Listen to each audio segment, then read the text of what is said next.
যেসব সোশ্যাল ইনফ্লুয়েন্সারদের কারণে শেখ হাসিনা সরকারের পতন সম্ভব হয়েছিল, তাদের কথাও আসলে বিএনপি এখন খুব বেশি সহ্য করতে পারতেছে না বা তাদেরকে শত্রু জ্ঞান করতেছে। এটা এরকমটা হওয়ার কারণ কি?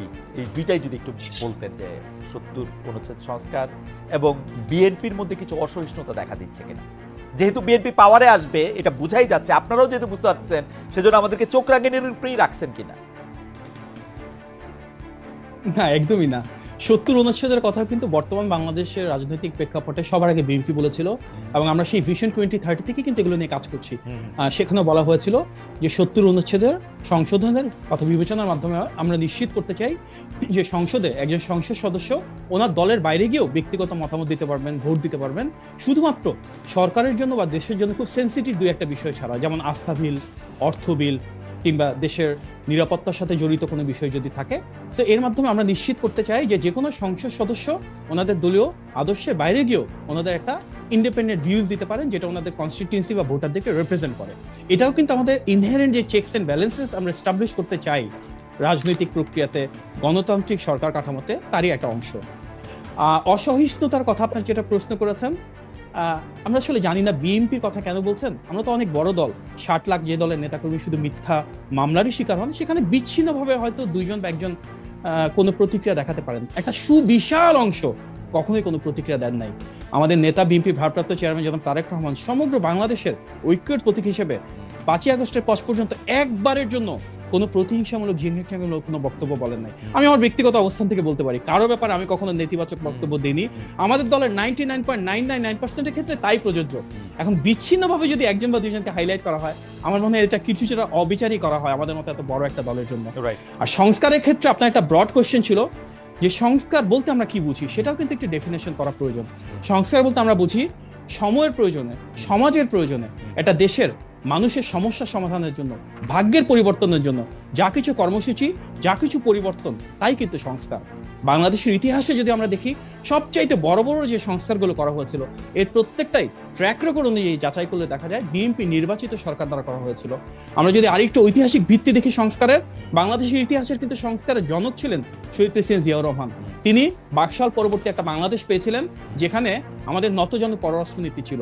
ওনার মাধ্যমে কিন্তু বাংলাদেশ প্রথমবারের মতন যুক্তরাষ্ট্র, যুক্তরাজ্য, মধ্যপ্রাচ্য, কানাডা, অস্ট্রেলিয়া, নিউজিল্যান্ড, ইউরোপ সহ সারা বিশ্বের সাথে সম্পৃক্ত হয়েছিলেন। এটাই ছিল ওনার ফরেন পলিসি সবচেয়ে বড় শিফট। এটা ছিল ফরেন পলিসির সবচেয়ে বড় সংস্কার। তার মাধ্যমে কিন্তু গ্লোবালি ইন্টিগ্রেটেড বাংলাদেশ থেকে আমরা সারা বিশ্বে জনশক্তি রপ্তানি শুরু করি, সারা বিশ্বে গার্মেন্টস রপ্তানি শুরু করি। এই যে গার্মেন্টস এবং জনশক্তি রপ্তানি শুরু হলো, এটা কিন্তু আমাদের হোল ইকোনমির জন্য ছিল সবচেয়ে বড় সংস্কার।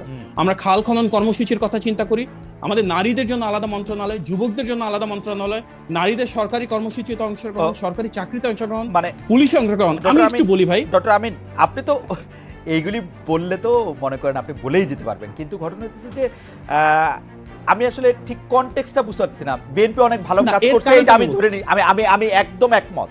আপনি যদি একটু কনটেক্সটটা একটু আগান, সবচেয়ে ভালো দল বিএনপি, সবচেয়ে বড় সংস্কারবাদী দল বিএনপি, কিন্তু ৭০ অনুচ্ছেদ আপনারা মানেন না কেন? সংস্কারের ক্ষেত্রে আপনাদের এখনকার সংস্কার আপত্তি কোথায়? দুইবার এটা মানেন না কেন? সেগুলি যদি একটু বলতেন।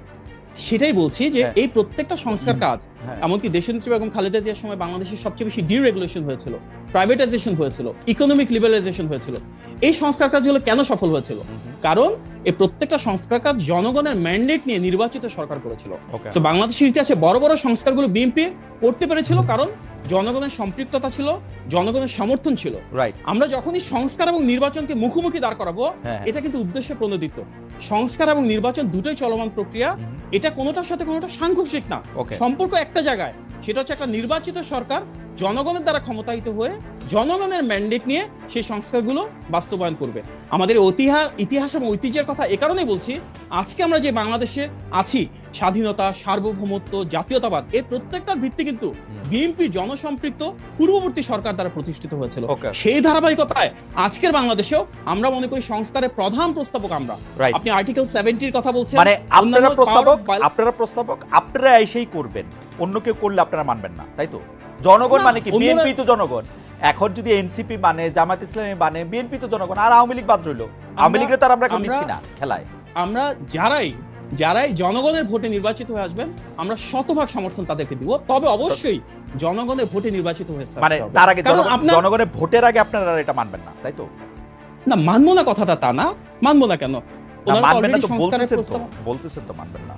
আপনারা তো ওই যে সংস্কারের ক্ষেত্রে খুব ইন্টারেস্টিং, আমি দেখতেছিলাম, আমার ধারণা ছিল যে সংস্কারগুলি নিয়ে আপনাদের সাথে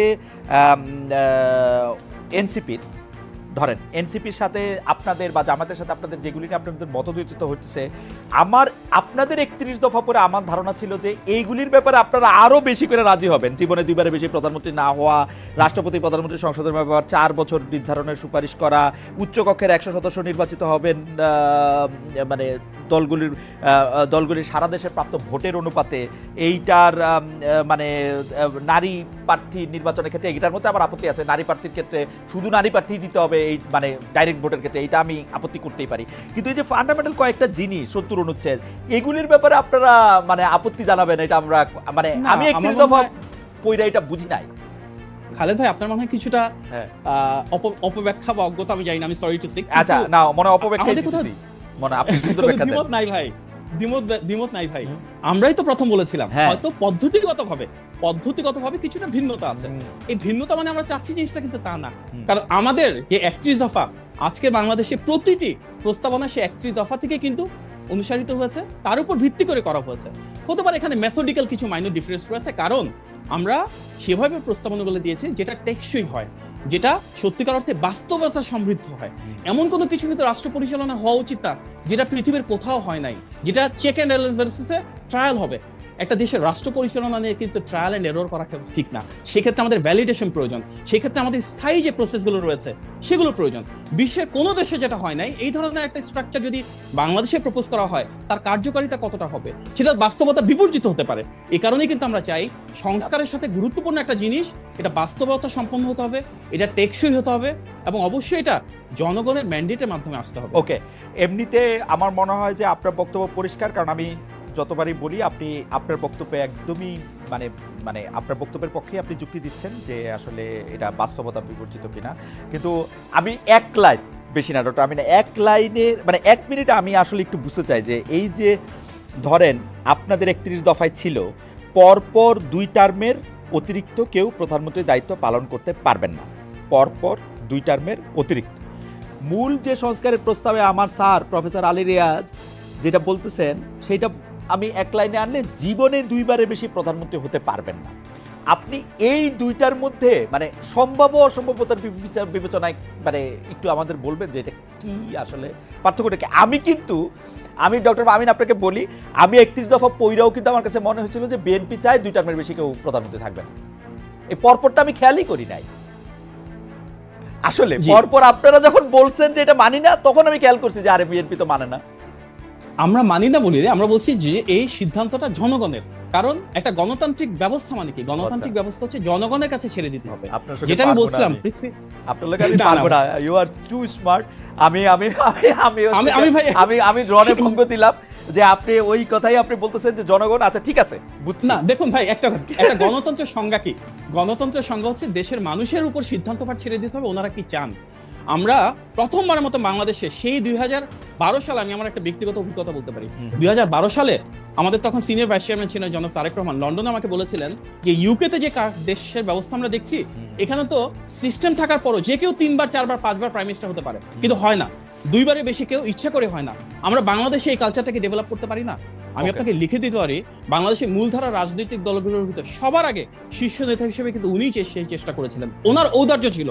তার প্রেক্ষিতে কিন্তু পরবর্তীতে আমরা ধাপে ধাপে বাংলাদেশের আমাদের 27 দফা 31 দফা এগুলো নিয়ে এসেছি, এবং সব রাজনৈতিক দল এখন সেগুলো নিয়ে কথা বলছে। এখন সবাই যখন চাইলো এবং আওয়ামী লীগ যখন সিনের বাইরে, তখন তিনি আবার প্রধান নেতা পরপরটা প্রেফার করতে থাকেন। না, এখানে কিন্তু ভাই ভুল করছেন। পরপরটা তখনও ছিল, পরপরটা এখনো আছে, আমরা আবার অবস্থান থেকে সরে আসি নাই। ডিফারেন্সটা হচ্ছে এখানে আমরাও নীতিগতভাবে চাই কেউ 2বারের বেশি হোক, সেটা না, 2বারই হোক। কিন্তু প্রবলেমটা হচ্ছে যিনি সরকারে আছেন থিওরিটিক্যালি ধরে নেন যে পরবর্তীতে যে সরকার আসবে যদি ভালো কাজ করেন, 1বার হওয়ার পরে তো 2বার হওয়ার প্রশ্নই আসে না। যদি উনি খারাপ কাজ করেন, আর ভালো কাজ করলে সরকার 2বারের মতন হলো জনগণের ভোটে, তারপর থার্ড টার্ম একজন আসলেন যিনি হতে পারে, আমি একটু বলি, এর আগে বিরোধী দল ছিল, কিন্তু আসার পরে তারা ভালো কাজ করলো না, আসার পরে তারা আবার ফ্যাসিবাদী স্টাইলে গুম খুন হামলা মামলা শুরু করলো, মানুষের অধিকার নিয়ে নিল, মানুষের স্বাধীনতা কেড়ে নিল। তাহলে কি আপনি চান সে আবার নতুন করে প্রধানমন্ত্রী হবে?